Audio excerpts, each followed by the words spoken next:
Welcome, everybody. I'm Tom Irvin with Outcome Driven Solutions, and we are a ServiceNow Source to Pay implementation partner. Joining me today is a man who simply goes by G, and he is the head of marketing and alliances at 3CLogic. Welcome, G. Pleasure to be here, Tom. Thanks for having me. I'm glad you're here too. G, I have to say, a lot of people might be wondering, what are these two companies doing on the same presentation? And that's what I think is exciting, is you might look at the domain expertise and go, where's the connection? But if you think about the problem we're going to talk about today, you start to see an interesting connection there that could unlock ridiculous value. And the problem we're talking about is Maverick Spend. And you may have heard it called rogue spend. It's called off-contract spend. Procurement might have some other expletives to explain it. But it's when people don't follow the right process for acquiring stuff. And ODS tends to get involved when people do follow the right process for acquiring stuff.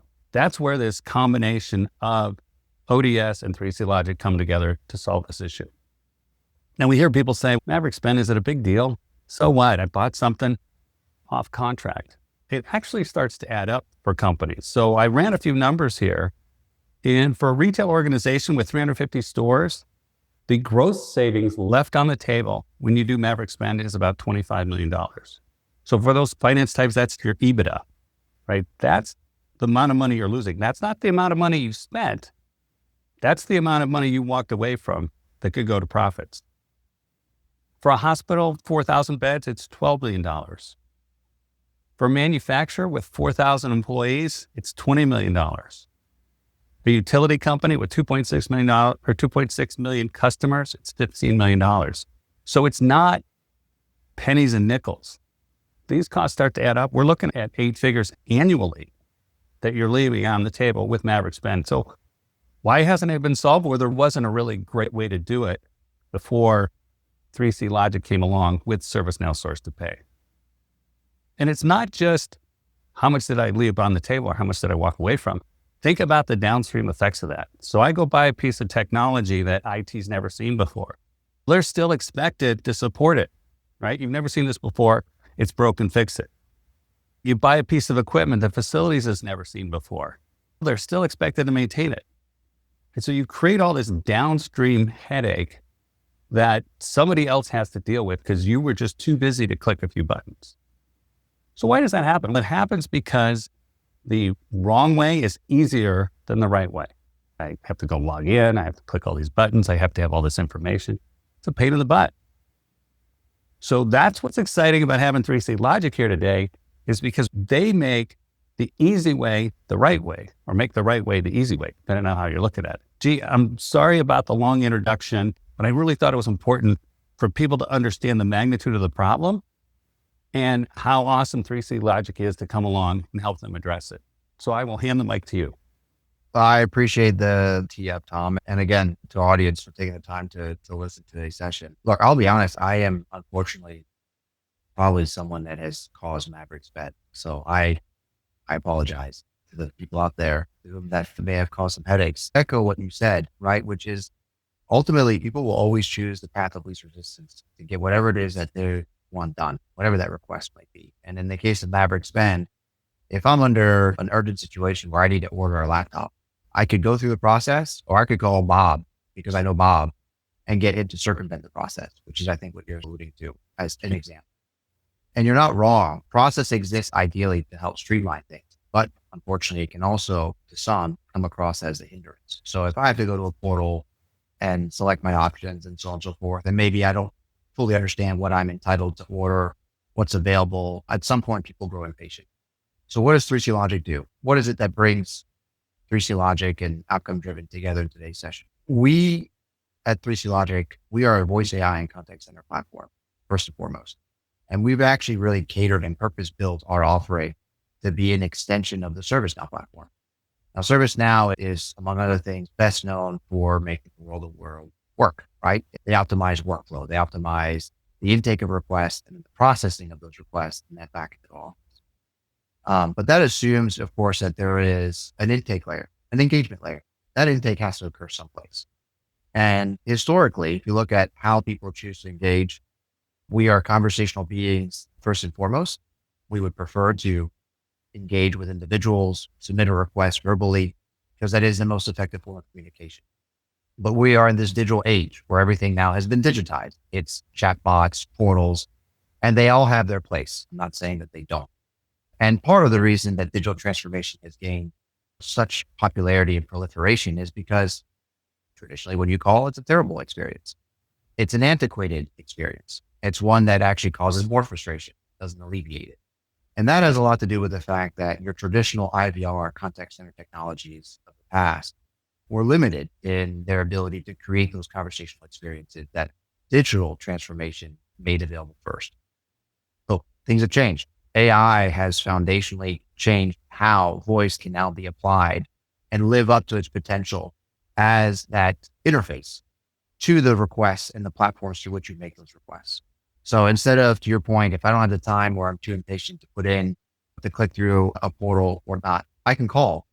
And with AI, with generative AI, with voice AI, I can have a conversational discussion where I'm led through the process without necessarily having to facilitate it myself, right? So if I'm calling in, I want to order a PC, whether or not that PC I'm entitled to it, whether it's available, back order, whatever the restrictions or permissions, maybe it's above or below my budget thresholds, we can actually do the intake, and together with ServiceNow, and of course, working with your team, we can help automate the back and forth to help guide them through that process in a way as if they were ordering it via the live feed.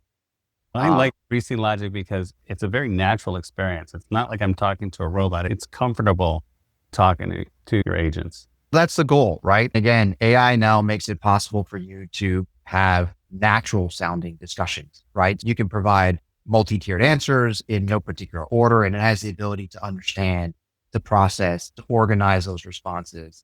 And in the background, what it's doing is collecting information to ideally fulfill purchase order, or even before it reaches a purchase order, determine, are you entitled to even this order in the first place?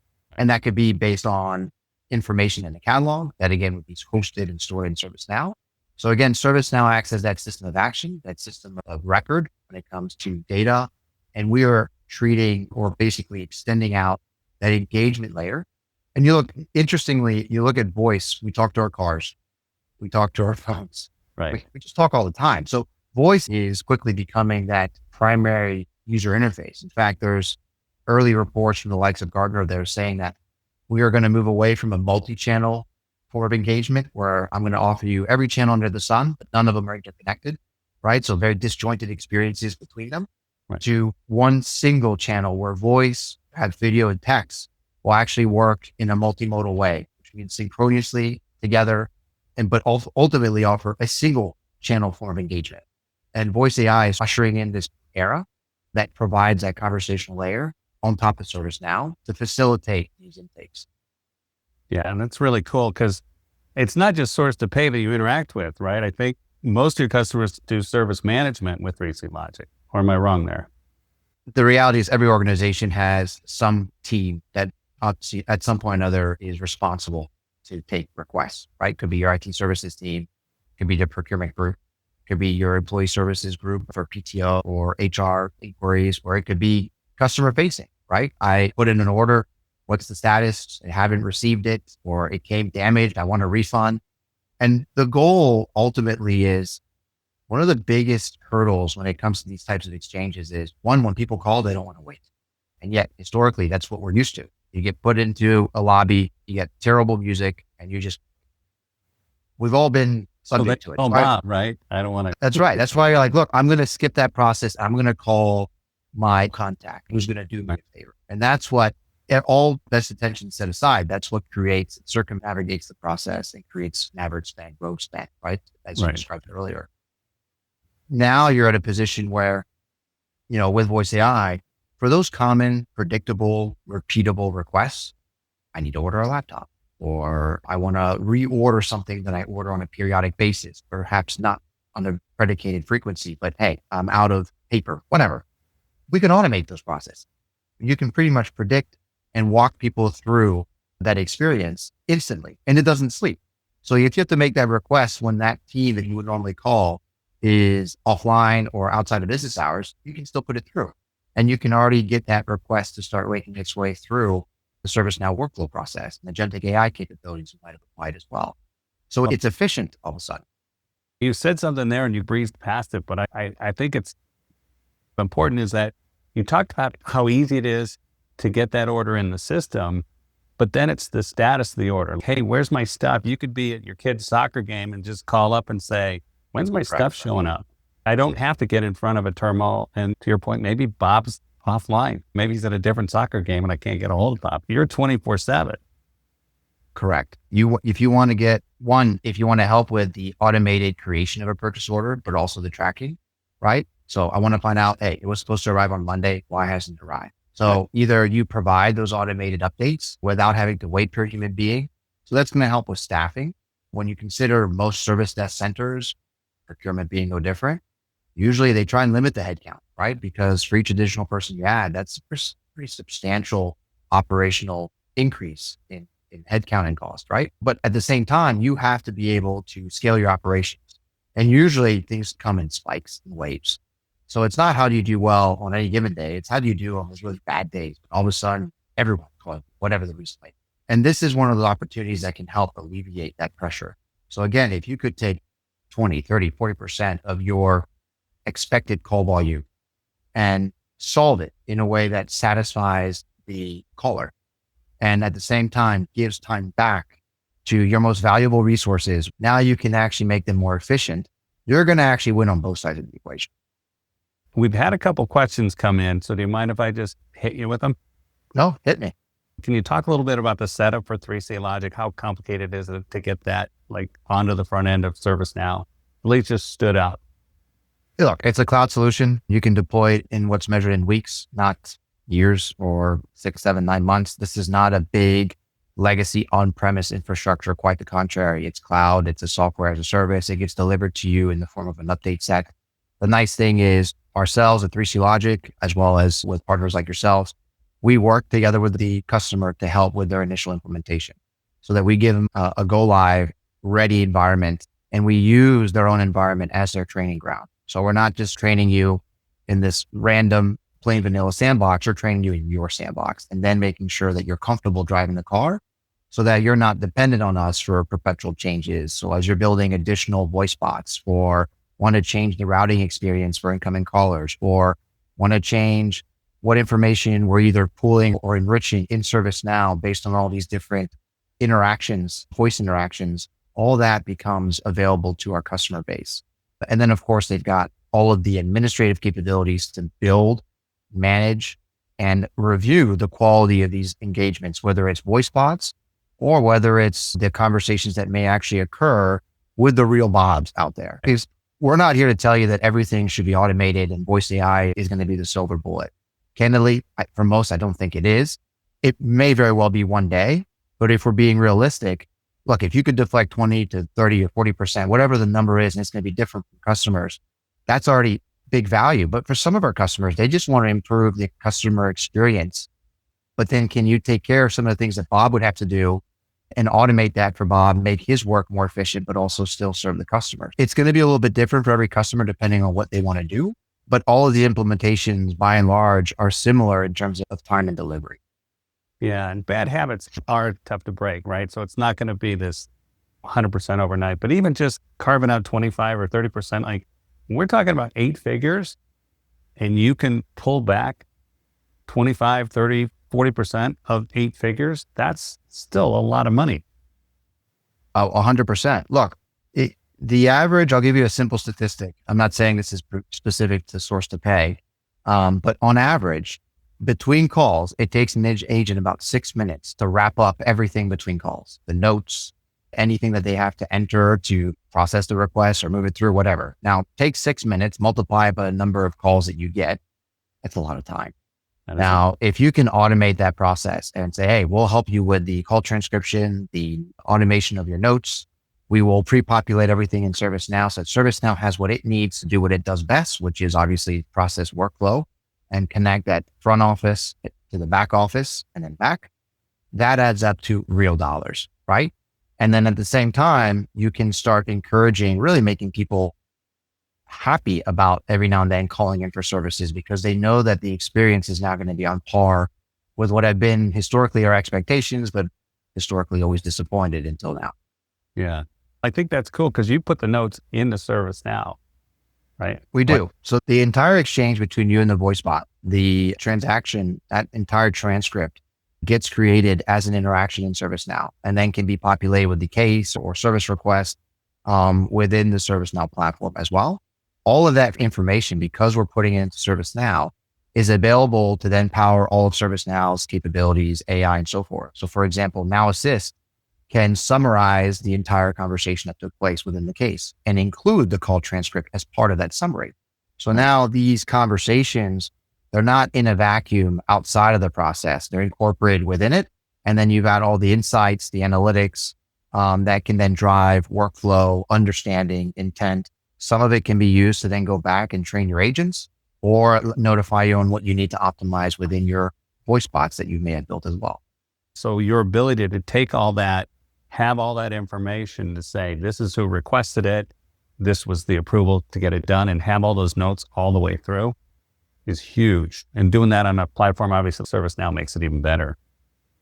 Yes. And it can potentially even be faster, right? Because again, it's now a conversation. It's not a deterministic flow. So in the past, there were fixed workflows. Press 1 for this option, press 2 for this option, press 3. You can imagine if you have a big catalog, after a couple rounds, you're going to be pretty much exhausted, fed up, and you're just going to hit 0, yell representative, or try and find that Bob, right? That secret weapon of yours. Now, all of a sudden, all that goes away and it's a conversational experience. So you're not building fixed workflows anymore. You're actually telling a voice bot, here's your personality, here's what you know, here are the knowledge bases or catalogs that you're going to use to support the types of inquiries that you're going to receive. And here's what the conclusion should be. I want you to create an intake, create a purchase order, or notify the customer or the person making the request why they may or may not be eligible for something because it's not available. I don't have it in black. Let me give it to you in blue. Or you're not eligible because it's above your approved budget thresholds, et cetera, et cetera. So it all of a sudden can manage and mitigate those things to really reduce the need to send every call to a human being, and ideally only send the ones that require the input from one. And so again, you're balancing your resources, but you're not doing it in such a way where in the past, it always felt like you were being cut because they don't want to deal with you. And so you almost feel like a second-rate citizen when in fact now the investment is one that improves the overall experience. And now you have happy people. Let's say I call in and I want to buy this thing, but it requires my manager to approve it. Could you shoot off a text to the manager saying, hey, Tom's trying to order this thing. Are you okay if he orders it? And they can just reply back. So typically we can send texts. Normally we have the automation to send automated tasks or on-demand SMS or text from ServiceNow. It depends on how you want to apply it. So yes, you can send alerts to, let's say, a supervisor so that they don't have to log into the portal. Traditionally, for security purposes, usually it'll include a URL, force them to log in so that they can put the approval directly in the system, as opposed to just receiving a text back. That's usually the better practice, but you can absolutely notify someone, or you could trigger an email in which ServiceNow could send the email and wait for the approval. So it depends on how you want to build those decision trees.